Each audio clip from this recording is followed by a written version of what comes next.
Hey everybody, welcome back to a novel review book podcast, 3-minute snippets, big ideas in bite-sized chunks, and today part 2 of the 2-part series about world building.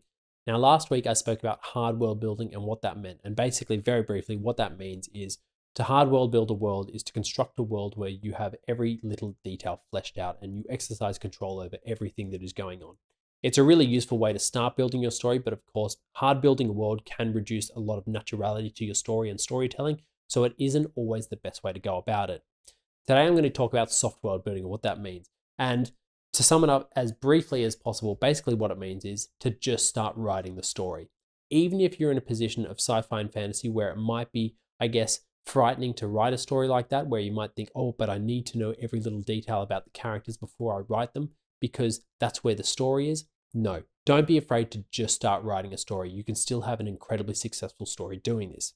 One example of this is Star Wars, the first movie that came out in 1977. I'm assuming the majority of us watching this will have seen that.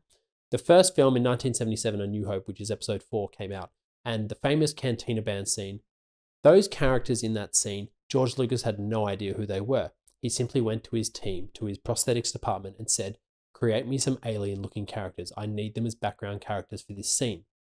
This is an example of soft world building. He just needed characters to fill the back of the scene. It didn't matter who they were. It didn't matter what they looked like. They just needed to look diverse and like aliens so that the scene that we're focused on, Obi-Wan and Luke entering, can progress. Naturally, Star Wars took off and became an international success. And so we've gone back and now fitted those characters with backstories. We have now hard built the world from the soft world building. Another example of this is, of course, the bounty hunter Boba Fett. We just needed a bounty hunter for that scene, so we created it. But now we've got an incredibly hard world-built background constructed after the soft world building of the character being presented to us.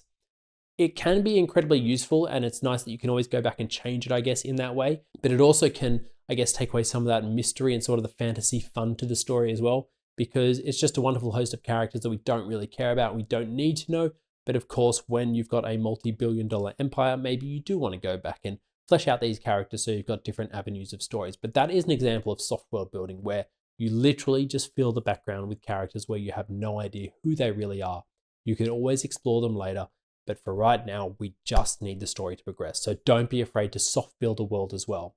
My advice is you need both of them. You need to hard world build and soft world build as well. You need to hard world build so you can understand your own characters and understand the world they're existing in, but soft world build so that you can actually have some fun with the text and see where it takes you. Don't be afraid to combine the both and have fun with it. As always, if you have liked these, please like and subscribe for more.